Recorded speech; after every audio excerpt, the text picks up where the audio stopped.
Facetv. Woswobi. Yesterday election, I decided to just sit back and watch and see how this one would also unfold. And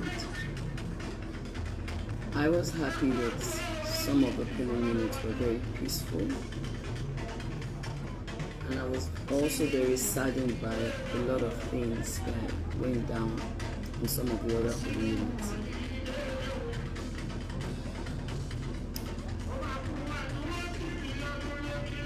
I saw one of the touts that got shot, and instantly I felt sorry for his mother or father or family, because I just felt like, ilé ìfipá rẹ̀ báyìí ti lọ lórí politics. A young guy was wasted. I heard about an elderly man also who was killed. And I saw a lot of videos about people who were beaten, who were slapped, who were pushed away because they decided to vote for their own choice.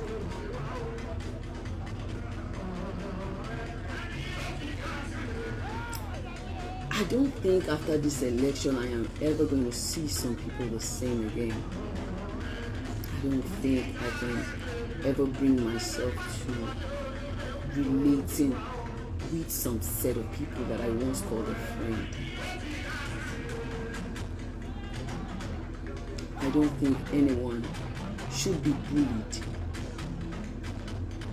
I don't think anyone should be forced. I am so ashamed of some people that I call my brother or my sister from the Yoruba land. At the level of desperation, at the level of oppression, at the level of tribalism that flows within their blood. Now I'm going to say a little story, or tell a little story. When I joined the Yoruba industry, a lot of people there, if you ask the likes of Alhaji Yinka Quadri, Alhaji Ogogo, Onkwabe Lanre, Mukare, and Elasunre, a lot of them, even Funke Akindele, all my friends, if you ask them then about my Yoruba was bad. It was really bad because of my upbringing and where I was coming from. And then I used to struggle. That's why you cannot really see me in all these local traditional movies where I have to be speaking incantations and doing a lot of ofo and all that, because my Yoruba is not that deep. And I used to worry then. I used to say, why didn't I grow up in a Yoruba setting so I could know all these things? Because I love it. When I listen to it, when I watch them do it, when I go on locations with them, how they do all these things, it fascinates me. Like, I am so in love with my culture. But today, I am so grateful to God that I was raised by my grandmother who's not Yoruba. Because I don't know how I would see myself if I had this tribalistic mindset. I don't know how I would function right. My mother, let me even start from my father. My father's father is from Abeokuta. My mom's dad is half Delta Igbo, half Igbo. I was raised by him. On my mother's side, my mom's dad is from Iyabo Ojo, the Fetuga family. And my mom's mom is from Benin, Edo, in City. But does it make me less a Yoruba girl? If I'm to pick a state that I am from, I will definitely have to pick my father's state, which is Abeokuta. It doesn't make me less a Yoruba girl, and it doesn't make me less a Nigerian. Have I been home to my state? Yes, to act movies, but have I gone to my hometown and Abẹ́òkúta? No. Does it make me not love my Yoruba people? No. But does it make me not love other tribes? No, I still love other tribes. Because I am first human and then a Nigerian. I think mothers, we have failed a lot in how we raise our children. We have failed a lot in how we raise our children. Why any? Because I see a lot of comments who come into my space and call me a bastard, a betrayer for supporting Peter Obi. How? Is he not a Nigerian? Is he not human? Is he not African? And the ones that battle me the most are the ones that live abroad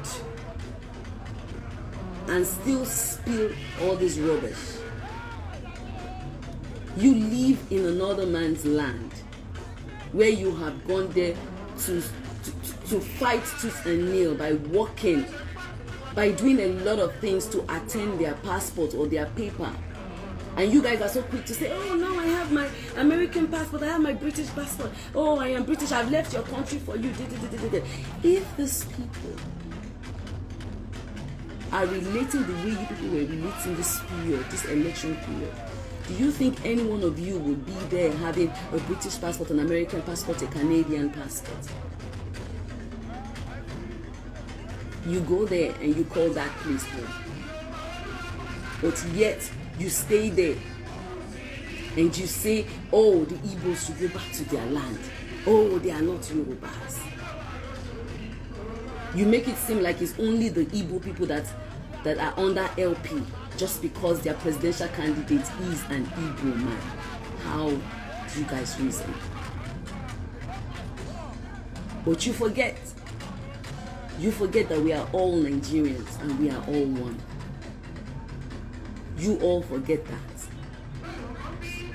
But you're quick to say, oh, I have a British passport. Oh, I have an American passport. Even the so-called people saying, oh, we are Yoruba, Igbo cannot come and da.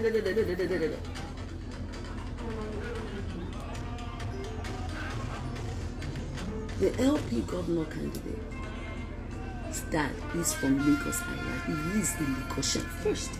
If you want to talk about that, before you now associate him with his mother's hometown. So because his mom is Igbo, he cannot dress like an Igbo. He cannot have an Igbo name. I have an Igbo name. I have an Edo name. I have a Yoruba name. I have a Christian name. I have an English name. But does it make me less a Yoruba lady?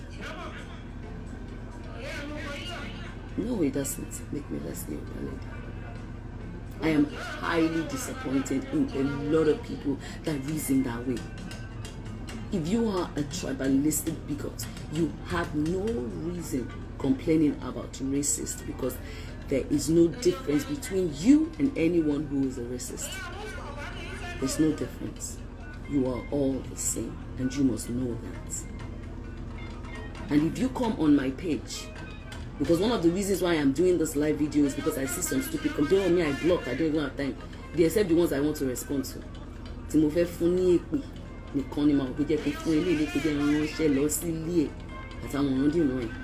You come on my page and you chat shit, I will block you. I don't have time. I'm not one of those celebrities that leaves you on their page to be ranting. Except I don't see it, I will block you. Because you disgust me, you irritate me. I do not want to be associated with people like you. I hate people who are tribalistic. I am not. I do not see any reason why I should be. So I don't want to associate with you. Do not come on my page and write rubbish.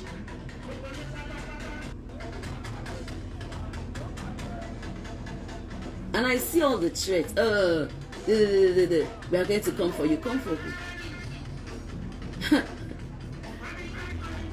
The Lagos state government will not do. What has the government done for me? What has the Lagos state government done for you?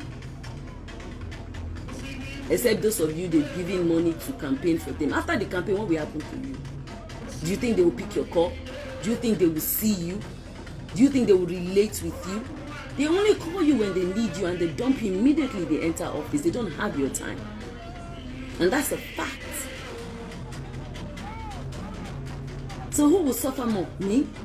That is working and hustling on my own? I don't do government business. I've never done any government business or contract before. I do my own thing. If there's anything I have given to the government because I pay tax. Do you understand? What have you done with your life? What have you given back to your society? Government has not given me anything. When I was young and hustling with my 2 children, I didn't see anyone to come and tell me, the government come and tell me, oh, there's student loan somewhere.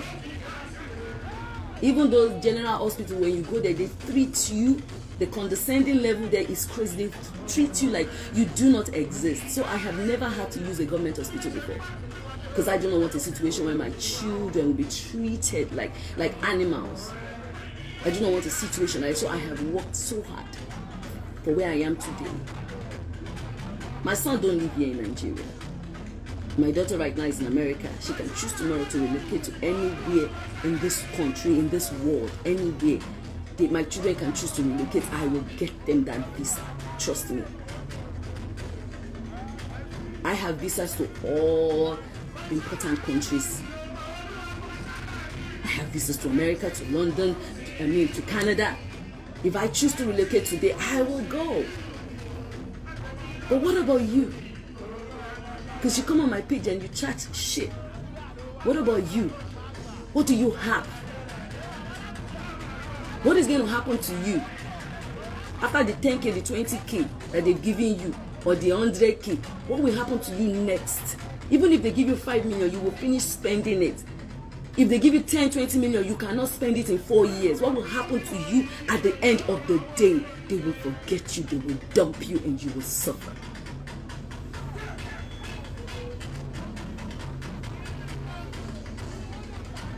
I will never see anyone who has forcefully attained a crown, and I will congratulate you and see you as a king. You can never be a king. You don't force things on people. You earn it. This election was not free, nor was it fair. I am disappointed.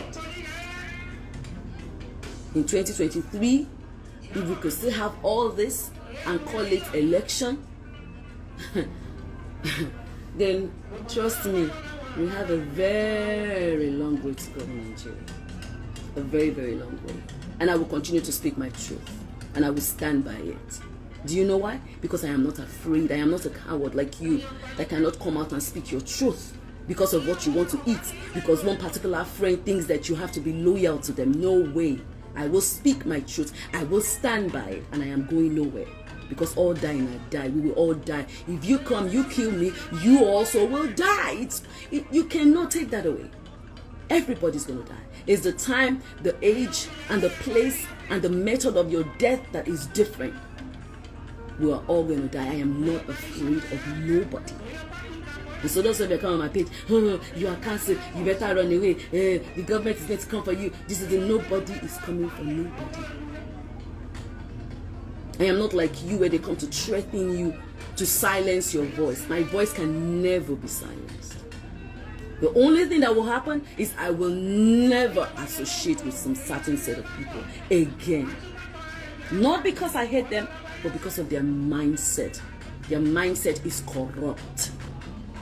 Their mindset is irritating.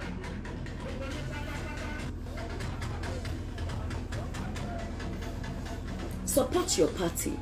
No one is asking you not to support your party. But if you instigate violence, if you threaten people, if you support violence to win an election, I do not want to associate with such people. I regret associating with such people in the first place. I regret, let me say it again, associating with such people in the first place. And also, those of you who come online and bully people for their choice of party, you are not different from them. Those of you who go on social media and you begin to bully people because they are supporting APC or they are supporting PDP or they are supporting, you are not different from them. You are part of them. The only difference is that you do yours on keyboard and they do theirs in physical appearance. You are all a bully. You are all a bully. And that's a fact. Mothers, we have a long way to go. We have a long way to go in raising our children. A very long way to go. I see some young children, they come on my page and they're insulting, they're calling me all kinds of unpleasant names. They do that to some other of my colleagues. And I go on their page and I look at them, young boys. You all have failed.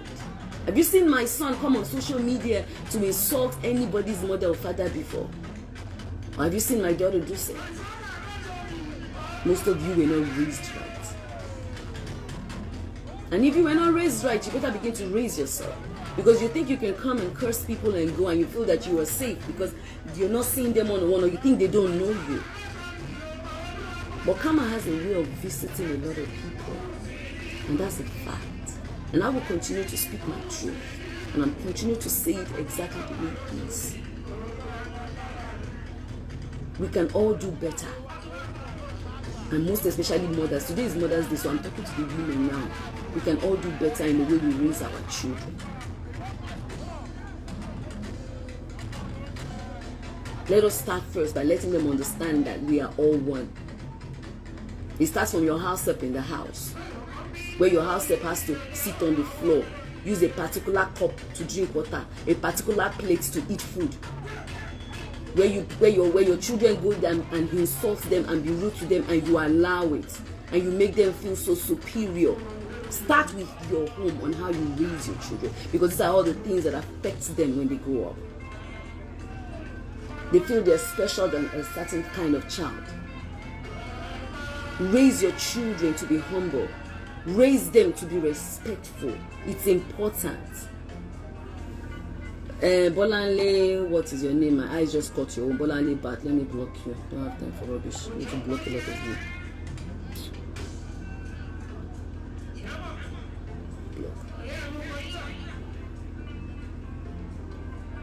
As mothers, we must do better. We must do better in raising our children. Because that is how it starts. We must ensure that our children go to school, because education, lack of education is a disease. In fact, it's a sin.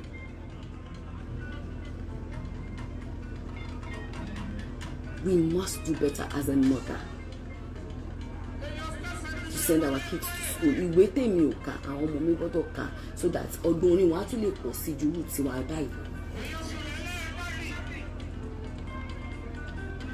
If you know that you don't have much, please don't have too many children that you cannot raise. Don't have too many children that you cannot raise. Have the ones that you can raise, so that you can give them proper education, so that they can do better. This is our generation, there's nothing we can do about it. But the new generations that are coming up, please, let's make a better effort, a stronger effort to raise these kids right. Let's do it. It's important. Let's raise them right. Let's teach them to be humble. Let's teach them to be God-fearing. It's very, very important. Education is key. Honestly, this election has made me see, I have seen so many things and I'm like, God, Our level of exposure, education is extremely very low. And I am so disappointed in our politicians that they try to use all this religion stuff, tribalism stuff, ethnicity stuff to cause confusion in our midst just to gain their votes and attain their greedy, selfish ambitions aim. Because honestly, if you don't want me to rule you or serve you, then why do I want to force myself on you? I would only force myself on you if there's something that I am trying to gain from where I'm going to. So it is not for that person I am going there to serve, but it is for my own selfish reasons, either for power, for money, for whatever. But it's definitely because when you force yourself on people, then you are not a leader, and that's the fact. I will speak my truth, and I will continue to speak my truth. If this election was free and fair, trust me, I would accept, I would rejoice, I would say, okay. Politics is not a do or die for me. It's a choice of who you want to go serve you against who the other party wants to go serve them, and the majority wins. But in this case, it's different. And we're going to be like this for another 8 years. What is 4 years? Another 8 years. We're going to be like this. And it's going to keep getting worse. Because right now, it is so corrupt from the top to bottom. It is corrupt. So you come on my page and you say, I will block you. I don't have time. I am not my other colleagues that will leave you there. I will block you. I don't have time. I don't have time. Except I don't see it. If I don't see it, but any day I see it, I will block you. I do not give a hoot. I don't know you. If I don't block you, bí a mo fẹ́ ṣépè fún ẹni. Mo ṣe máa fi ẹlẹ̀ sílẹ̀ kí n fún ẹ lépè. Àti káwọn tèmi náà bẹ́ẹ̀ kọ́ bá mi fi pè ránṣẹ́ sí ẹ. But the fact remains the fact that as mothers, we must do right by raising our children right. Raise them in love. Give them the right. Please subscribe to Face TV Africa and turn the notification on. Face TV Africa, subscribe, hete. Face TV. Muswobi.